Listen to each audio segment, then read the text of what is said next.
तो आज के इस वीडियो में हम लोग देखेंगे मैथमेटिक्स का जो एक इम्पोर्टेंट चैप्टर है अलजेब्रा क्वाड्रेटिक इक्वेशन उसके बारे में। तो सबसे पहले इसके प्रीवियस चैप्टर में हम लोग पॉलिनोमियल्स में पढ़े थे कि कोई पॉलिनोमियल जो इस फॉर्म का होता है x square plus b x plus c, ये एक क्वाड्रेटिक पॉलिनोमियल होता है। ठीक है। अब क्वाड्रेटिक इक्वेशन में क्या होता है, बस इसमें एक इक्वालिटी का साइन आ जाता है और इधर फिर जीरो हम लोग ले सकते हैं। अगर कोई कांस्टेंट भी आएगा तो वो भी इधर आके सी के फॉर्म में हो जाएगा, जैसे कि 2x स्क्वायर प्लस 3 बराबर 4x। ये क्वाड्रेटिक इक्वेशन है क्योंकि इसको हम इस फॉर्म में लिख सकते हैं। 4x को इधर करेंगे 2x स्क्वायर, 4x इधर आया क्या हो जाएगा -4x प्लस 3 बराबर 0। देखिए कंपेरेबल है कि नहीं है इससे, है। यही क्वाड्रेटिक इक्वेशन है बस। ठीक है। इसके बाद ये जो क्वाड्रेटिक इक्वेशन है इसमें क्वाड्रेटिक पॉलिनोमियल भी है, और जैसे पॉलिनोमियल का हम लोग जीरोस फाइंड किए थे तो उसका डेफिनेशन क्या था कि x का वो वैल्यू जिसको किस पर पुट करने के बाद इसका वैल्यू कितना आ जाए, जीरो। तो उसको हम लोग क्या बोले थे, पॉलिनोमियल का जीरो। तो उसी तरह से क्वाड्रेटिक इक्वेशन में x का वह वैल्यू, जैसे मान लो x का वैल्यू a रखे और a रखने के बाद, या यहाँ पर तो ABC लिए हैं तो a नहीं, कुछ लेते हैं t। ठीक है। x का वैल्यू अगर t रखे और मान लो at square plus b t plus c, ये करने के बाद इसका जो वैल्यू है ये आ जा रहा है जीरो, जो कि किसके बराबर है, RHS के। ठीक है। तो LHS बराबर RHS, यानी कि इक्वेशन जब सेटिस्फाई हो जाता है जिस वैल्यू पर, वो वैल्यू क्या कहलाता है, पॉलिनोमियल का रूट्स। ठीक है। x का वह वैल्यू जिसको इस इक्वेशन में पुट करने के बाद इसका LHS और RHS क्या हो जाए, बराबर, वो क्या कहलाता है, रूट्स। क्लियर है इतना चीज। इसके बाद देखो रूट्स निकालने का क्या तरीका है। तो सबसे पहला जो तरीका है रूट्स निकालने का वो है फैक्टराइजेशन मेथड से हम लोग रूट्स निकाल सकते हैं, और दूसरा जो मेथड है वो है क्वाड्रेटिक फॉर्मूला। समझ आई बात। अब फैक्टराइजेशन मेथड से कैसे निकाला जाता है रूट्स, तो कोई भी इक्वेशन यदि इस तरह के फॉर्मेट में है ax square plus bx plus c बराबर 0, तो उसमें हम लोग क्या करेंगे, ये जो पहला टर्म है और ये जो आखिरी टर्म है इस दोनों को पहले मल्टीप्लाई कर देंगे, तो ये क्या आ गया a इंटू सी टाइप। उसके बाद हम लोग इसका पुनः फैक्टराइजेशन करेंगे। ठीक है। फिर जो भी इसका फैक्टर आएगा उसको इस तरह से ग्रुपिंग करेंगे कि वो दो हिस्से में बट जाए, और उस दोनों को जोड़ने या घटाने पर कौन सा टर्म प्राप्त हो, बीच वाला, मिडिल टर्म। समझे। इसको मिडिल टर्म स्प्लिटिंग मेथड भी बोलते हैं, लेकिन ये वास्तव में फैक्टराइजेशन मेथड है। आई बस में कोई क्वेश्चन बताओ, कोई क्वेश्चन बोलो कि फैक्टराइजेशन मेथड से हम लोग कैसे रूट्स निकालते हैं। एक second. 4x square minus 4 a square x a to the power 4 minus b to the power 4 bracket बराबर 0। अब जैसे ये है कोई क्वाड्रेटिक इक्वेशन, इसमें देखो a के जगह पर क्या है 4, b के जगह पर क्या है -4a स्क्वायर। साइन भी लेना क्योंकि यहाँ देखते हो सब पॉजिटिव होता है लिनियर कॉम्बिनेशन में। तो यहाँ ये क्या है, c term a power 4 minus b power 4। इस तो सबसे पहले इसको 4 के साथ मल्टीप्लाई कर देंगे जैसा भी बताए हैं, a को c के। तो जब 4 को हम लोग a पे पावर 4 माइनस b पे पावर 4 के साथ मल्टीप्लाई करेंगे तो ये क्या हो जाएगा, 4a स्क्वायर का स्क्वायर माइनस b स्क्वायर का स्क्वायर। अब इसको हम लोग कैसे लिख सकते हैं, 4 एक बार दोनों टर्म को ऐड कर देंगे, एक बार दोनों टर्म को क्या कर देंगे, माइनस कर देंगे। ये फॉर्मूला है आइडेंटिटी वाला, a square minus b square होता है ना, a plus b into minus b, उस तरह से तोड़ दिए। अभी जो 4 है इसको भी तोड़ देते हैं, एक 2 इसके साथ दे देते हैं और एक 2 इसके साथ देते हैं। अब ये क्या बन जाएगा, 2a square plus 2b square, इधर क्या हो जाएगा 2a square minus 2b square. अब इस दोनों को क्या करें कि ये 4a स्क्वायर आ जाए। तो देख पा रहे हैं कि 2a स्क्वायर को अगर ऐड कर दिया जाए तो 4 स्क्वायर आएगा। तो इस दोनों टर्म को यदि हम प्लस कर देंगे तो 2b square minus 2b square भी कैंसिल हो जाएगा और हमारा जो रिक्वायरमेंट है वो आ जाएगा। तो इसके लिए हम लोग 4x स्क्वायर लिखेंगे, माइनस इस 4a स्क्वायर की जगह क्या करेंगे, ये पुट कर देंगे, plus 2a square plus 2b square times x plus 2a square minus 2b square, 2a square minus 2b square times x। ठीक है। प्लस a पे पावर 4 माइनस b पावर 4 को तुम ये भी लिख सकते हो अब डायरेक्ट, क्योंकि तुम फैक्टराइज कर चुके हो। क्या लिखोगे, a square minus b square into a square plus बराबर 0। वो जानबूझ के लिखे ताकि कॉमन लेने में आसानी हो। आई बात समझ में। अब देखिए यहाँ पर 2 तो कॉमन है ही सब में, तो इसको और इसको कॉमन ले सकते हैं और इसको और उसको ले सकते हैं। लेकिन ज्यादा सही क्या रहेगा कि हम लोग इस 2 को पहले बाहर कर लें, जो 2 अंदर में दिख रहा है ना, इसको यहां से कॉमन लेके ऐसे बाहर कर लें, समझे। और इस 2 को भी यहां से कॉमन लेके क्या कर लें, बाहर। आई बात समझ में। अब हम लोग 2 लेंगे कॉमन, x को लेंगे कॉमन, क्योंकि इसमें भी है इसमें भी है, क्या बचेगा यहाँ, वहाँ -4a² और अब दोनों जब प्लस लिया तो प्लस आएगा ना। अच्छा प्लस है क्या? 4a² -4a², नहीं तब तो दोनों माइनस लेना पड़ेगा, तब तो यहाँ भी माइनस होगा और यहाँ भी माइनस होगा। आगे बस में क्या है कि 4a² माइनस में है, हम लोग जो ले रहे थे उस तरह से प्लस में पॉजिटिव में आ जाता, तो निगेटिव और निगेटिव दोनों जगह अब सही है। तो यहाँ पर 2x कॉमन हो गया, तो यहाँ क्या बचा? 2x तो ना 4² आएगा, माइनस है तो यहाँ माइनस ले लेंगे, 2 ले चुके हैं, x ले चुके हैं, क्या बचा यहाँ? a² plus b²।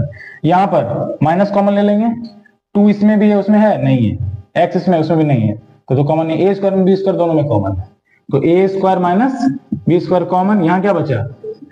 x और ये 2x, और चूंकि माइनस कॉमन ले चुके हैं तो माइनस, a² में b² ले चुके हैं तो a² plus b²।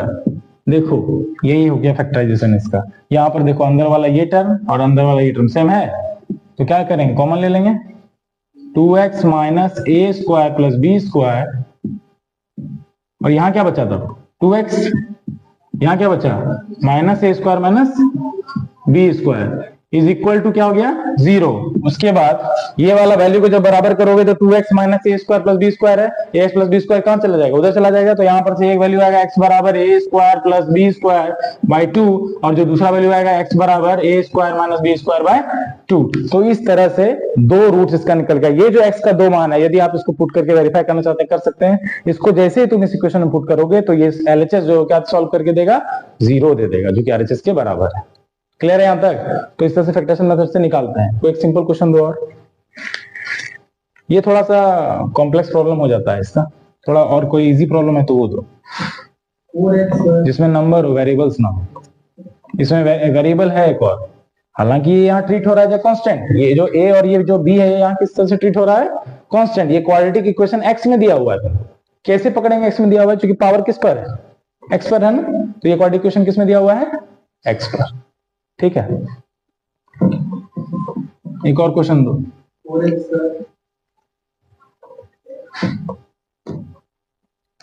4x² minus 9x is equal to 100। तो सबसे पहले तो ये क्वाड्रेटिक फॉर्म में इसको लाएंगे, 100 को इधर कर देंगे, 4x² माइनस 9x माइनस 100 बराबर 0 हुआ।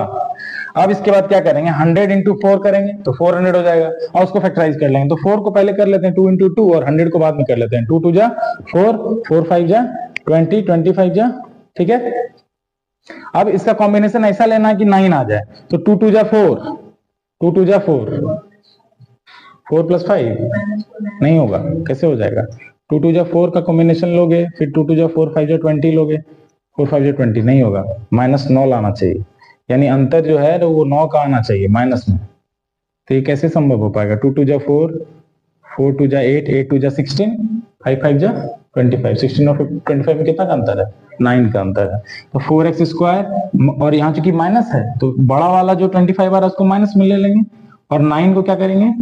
9 नहीं, दूसरा टर्म क्या आ रहा है? 5 5 जा 25 एक ग्रुप हो गया, 2 2 जा 4, 4 2 जा 8, 8 2 जा 16 दूसरा टर्म हो गया, तो 16 को इधर लिख देंगे, और ये प्लस में होगा, तब ना इस दोनों को जब जोड़ोगे या घटाओगे तो -9 आएगा, -100 बराबर 0। ठीक है, इसका कॉम्बिनेशन इसके साथ लो, इसका कॉम्बिनेशन इसके साथ लो, क्योंकि 4 और 16 मल्टीपल है, 25 और 100 मल्टीपल है 4। तो 4x कॉमन ले लेंगे, यहाँ क्या हो जाएगा? x प्लस 4, और यहाँ -25 कॉमन लेंगे तो क्या हो जाएगा? x प्लस 4 बराबर 0। तो यहाँ से 4x -25 और x प्लस 4 बराबर 0। ये हम लोग पॉलिनोमियल्स में भी किए हुए हैं, पिछला जो चैप्टर पढ़ाए थे। तो यहाँ पर से x का वैल्यू क्या क्या आ जाएगा? -25 उधर जाएगा तो +25/4, और इसको जब 0 के बराबर करेंगे तो x बराबर -4। चूंकि क्वाड्रेटिक इक्वेशन में पावर कितना होता है? 2, तो रूट्स भी कितना निकलता है? 2। क्यूबिक अगर रहेगा इक्वेशन तो उसमें पावर कितना होता है? 3, तो उसमें एटलीस्ट 3 0 निकलेगा।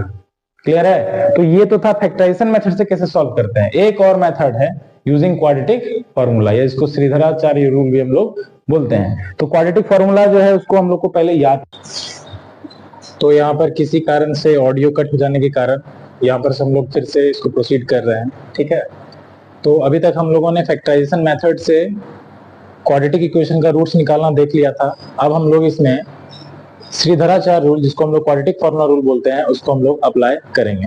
ठीक है,